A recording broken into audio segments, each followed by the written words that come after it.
Olá, meus bebês, boa tarde. Vamos agora dar início a mais uma devolutiva de língua portuguesa. Nesta quinzena, falando sobre o assunto flexão de número do substantivo. Então, gente, na língua portuguesa há dois números gramaticais: o singular, que indica um ser ou um grupo de seres, e o plural, que indica mais de um ser ou mais de um grupo de seres. A característica do plural é o S no final das palavras. Porém, nós temos algumas palavras que, para formar o plural, não é apenas acrescentar o S, tá? Elas seguem algumas regrinhas.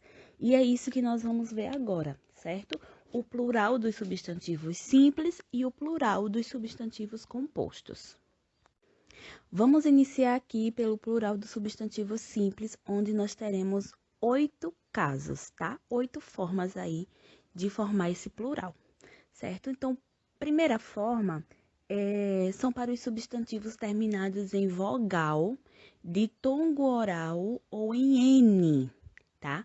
Para esses substantivos, a gente faz apenas o acréscimo do S nas palavras, tá? Então, a gente tem aí como exemplo pai, imã e hífen, tá? Onde a gente só faz acrescentar o S para formar o plural dessas palavras, tá? Uma observação em hífen, que no plural ele não é acentuado, mas no singular sim, tá? Paroxítonas terminadas em S não se acentuam, então por isso que no plural ele perde o acento.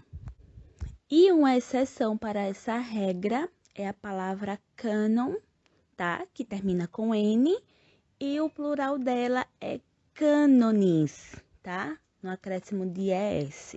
Então, a única exceção para essa regra aí das palavras terminadas em N. Prosseguindo, os substantivos terminados em M fazem plural em NS. Como é que isso acontece? Exemplo, homem, eu tiro M e acrescento NS para a formação do plural. Então, tenho homens. Nosso terceiro caso são para substantivos terminados em R e Z, tá? Eles fazem um plural pelo acréscimo de ES. Exemplo, revólver. No plural eu tenho revólveres. Raiz, que no plural eu tenho raízes. Uma observação aqui também, gente. Raiz, no singular, não é acentuado, tá? Porque a gente não acentua as vogais I e U quando elas formam hiatos e são seguidas de Z. Já no plural, ela é acentuada porque na separação silábica, o I ele vai ficar sozinho, ele não vai ficar precedido de Z, tá? Então, raiz no singular não tem acento e raízes no plural a gente acentua. E uma outra exceção aqui é para o plural de caráter, tá? Que é caracteres. E ele não é acentuado também no plural, tá? Apenas no singular. Nossa próxima regrinha são para os substantivos terminados em AL, EL, OL e UL, tá? Quando flexionados no plural, trocamos aí o L por IS, tá? Então, eu tenho quintal, tiro aí o L e acrescento IS, quintais. Caracol, caracóis. Hotel, hotéis.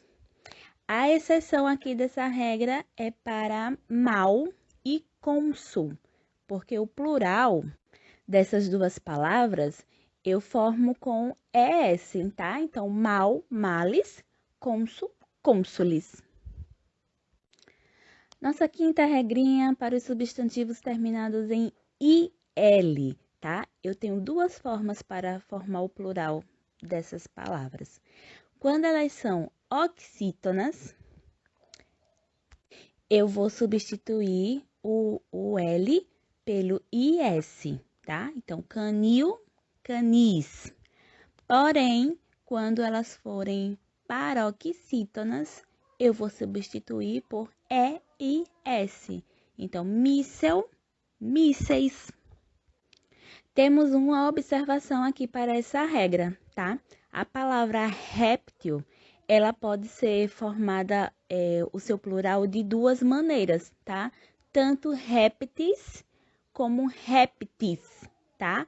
Essa segunda, ela é pouco usada, porém está correta. Nossa sexta regrinha são os substantivos terminados em S, tá? Eles fazem plural de duas maneiras. Quando eles são monossílabos ou oxítonos, a gente só faz acrescentar o ES, tá? Então, as, ases, retróis, retroses. Porém, quando eles forem paroxítonos ou proparoxítonos, eles vão ficar invariáveis. Ah, professora, se não vai variar, como é que eu vou saber o que ele está no plural? Pelo artigo que vai vir antes dele, tá? Exemplo, lápis.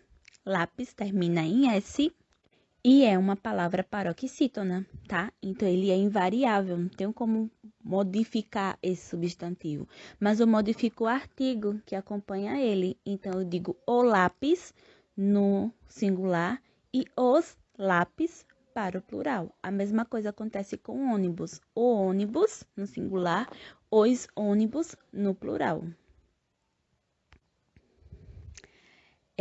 Nossa próxima regrinha são para os substantivos terminados em ão, tá? Esses substantivos têm três maneiras de formar o plural. A gente pode substituir o ão por ões, tá? Exemplo, ação, ações. O ão substituído por ães, cão, cães. E o ão substituído por ãos, grão, grãos, ok? E nossa última regrinha aqui para os substantivos simples são os substantivos terminados em x, tá? Esses substantivos, gente, eles também são invariáveis. A gente só vai mudar o artigo que vem antes dele, tá? Então, eu digo o látex no singular e os látex no plural. Agora, nós vamos para o plural dos substantivos compostos, ok? Então, gente, aqueles substantivos que são grafados sem hífen, tá? A gente vai seguir a mesma regra dos substantivos simples, tá? Então, aguardente, terminei em vogal, eu só acrescento o S, aguardentes. Girassol, terminou em OL, eu tiro o L, acrescento IS, girassóis, certo? Porém, para aqueles substantivos em que eles são ligados por hífen, aí eu tenho mais 6 regrinhas para vocês, tá? Então, vamos lá. A primeira regrinha é quando as duas palavras forem substantivos, tá? Eu vou poder optar por colocar apenas ou o primeiro elemento no plural ou os dois elementos no plural. O que eu não posso fazer é colocar só o último elemento no plural, tá? Então, a gente tem aqui palavra-chave. Eu tanto posso dizer palavras-chave como palavras-chaves, ok? Bomba-relógio, eu posso dizer bombas-relógio ou bombas-relógios, ok? Peixe-espada, peixes-espada ou peixes-espadas, tá? Formação aqui do substantivo composto, onde as duas palavras que formam esse substantivo são substantivos também, né? Nosso segundo caso, a gente vai flexionar os dois elementos quando eles forem formados de substantivo mais adjetivo. Então, exemplo, amor perfeito, eu digo amores perfeitos. Todos dois são obrigatoriamente flexionados, tá? Ao contrário também, adjetivo mais substantivo, gentil homem, gentis homens. Ou quando for numeral mais substantivo. Então, quinta-feira, quintas-feiras, certinho? Nosso terceiro caso, flexiona-se somente o segundo elemento quando forem formados de verbo mais substantivo. Então, guarda-roupa, o plural eu formo guarda-roupas. Não vou flexionar o verbo, tá? Quando forem formados por palavra invariável mais palavra variável, então eu tenho alto-falante e no meu plural eu faço alto-falantes, apenas a minha palavra variável vai para o plural. E quando forem palavras repetidas ou imitativas. Exemplo, reco-reco, o plural eu formo reco-recos, ok? Nossa quarta regrinha flexiona-se somente o primeiro elemento quando formados de substantivo, mais uma preposição clara, mais outro substantivo. Então, água de colônia, o meu plural eu formo águas de colônia. Eu tenho o substantivo água, a minha preposição clara aí, né? Que é o de, e mais outro substantivo que é colônia, ok?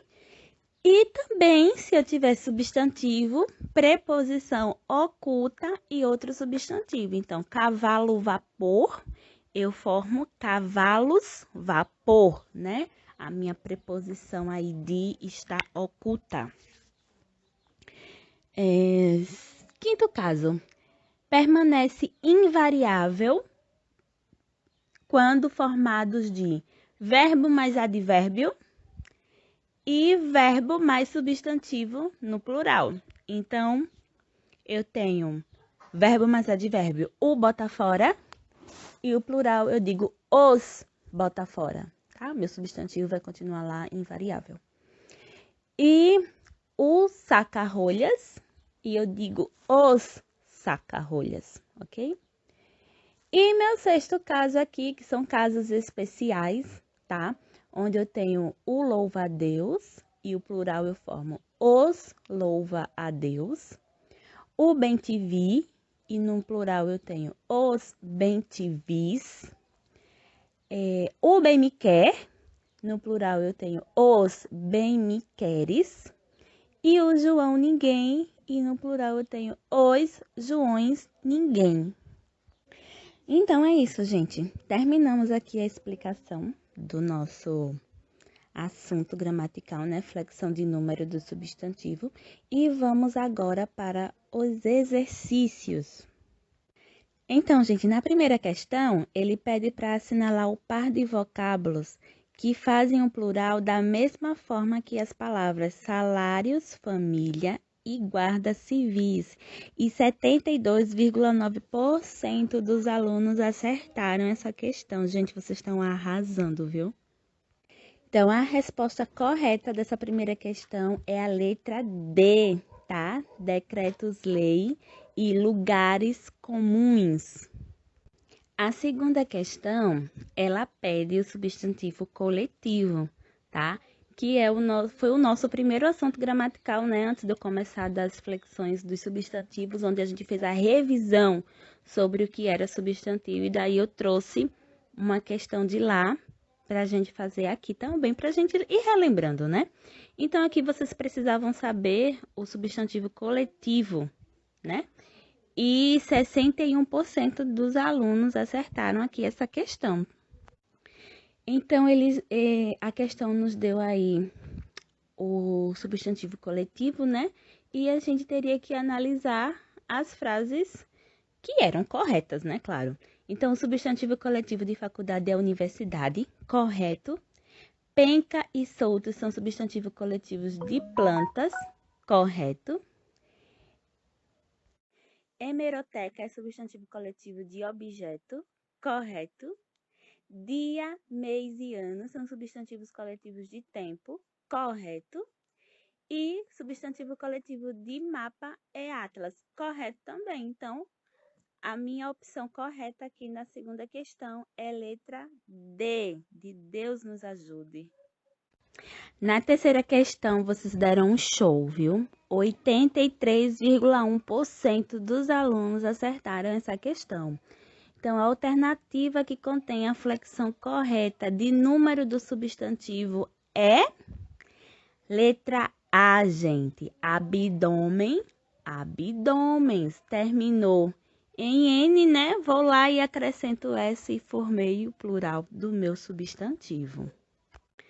Na quarta questão, ele pede para assinalar a alternativa que preenche corretamente as lacunas, né? Daí ele deu a frase. Todas as, espacinho, ela costuma limpar os espacinhos da casa. Então, como completar aqui essas lacunas com os substantivos no plural corretamente, né? Então, 78% dos alunos acertaram essa questão. A resposta correta aqui é letra B, né? Segundas-feiras. E guarda-roupa. Então, se eu tenho numeral e substantivo, eu vou flexionar os dois. E se eu tenho verbo e substantivo, eu flexiono apenas o último. Então, letra correta é a letra B. E na quinta questão, ele diz que numa das seguintes frases há uma flexão de plural grafada erradamente. Então, aqui eu quero a errada, tá, gente? Nessa questão, 67,8% dos alunos mandaram bem, tá? A resposta correta aqui é letra D, tá? Fulano e Beltrano são dois grandes caracteres. Errou o plural, né? É caracteres, tá? Então, letra correta aqui é a letra D.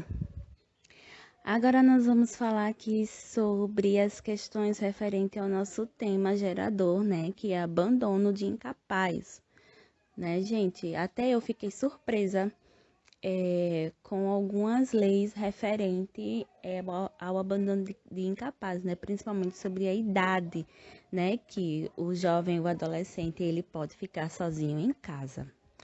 Então, vamos lá. Na sexta questão, ele pergunta que idade é considerado abandono de incapaz, né? Então, até os 16 anos é considerado abandono de incapaz. E, assim, por atividades simples, né? Então, ir à padaria, ir ao supermercado, né? Por mais pertinho que seja de casa, se por acaso o pai for denunciado de ter deixado a criança, né, ou adolescente em casa sozinho até os 16 anos, para fazer essas simples tarefas, eles são enquadrados sim por lei, porque é abandono. E eu fiquei incrível com isso, né? Comecei até a me policiar. Sétima questão. Qual a idade mínima para ficar em casa sozinho? E daí, gente, a lei fala que antes dos 12 anos, a criança tem que estar acompanhada de um adulto, tá? A lei considera que a criança não tem maturidade suficiente e pode colocar em perigo a sua vida e a de terceiros também, né? A gente de vez em quando vê alguns casos acontecendo realmente, né? De crianças sozinhas em casa, que às vezes toca fogo na casa, ou sei lá, cai de um local muito alto, né? Infelizmente. Na oitava questão, ele pergunta quem responde por abandono de incapaz, né? Então, assim, no crime de abandono de incapaz, segundo a jurisprudência, não se faz necessário que somente os pais sejam os únicos responsáveis pelo crime de abandono, não, tá? E sim a pessoa que foi delegada a cuidar da criança. Então, eu lembrei do caso do Henry, né? Que é o mais recente, onde a babá, ela também foi chamada para depor, né? E pode responder aí por crime, pelo fato de que ela via as condições que o menino estava passando, né? Nesse caso aí não foi abandono, mas a negligência, que se enquadra também aqui nessa questão aqui dessa jurisprudência, de não contar, não denunciar o que a criança estava passando, né? Então, não só os pais são responsáveis, não, viu? Podem responder pelo abandono de incapaz, não, tá? Em qualquer circunstância. a pessoa que cuida da criança naquele momento em que o ato acontece, ela também pode ser enquadrada nesta lei. Nona questão é quando se configura um abandono de incapaz. Então, conforme o Código Penal Brasileiro, do artigo 133, o abandono de incapaz é abandonar pessoa que está sobre seu cuidado, guarda, vigilância ou autoridade e que por qualquer motivo incapaz de defender-se dos riscos resultantes do abandono. E para explicar essa nona questão, já vou puxar aqui a 10ª, né? Quais os grupos considerados como incapaz? Então, é considerado incapaz todo aquele que se encontre em incapacidade absoluta, relativa, permanente ou temporária, pois este é visto como impossibilidade de se proteger, tá? Então, gente, esse abandono aí de incapaz, né, da questão 9 que ele fala, não é só com criança, tá?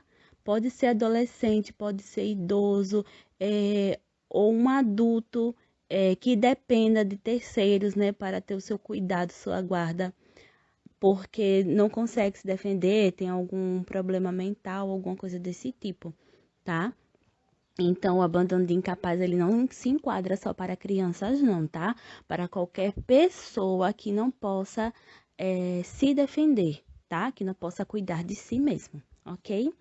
Então, gente, terminamos por hoje a nossa devolutiva de língua portuguesa, tá? Beijos e até a próxima.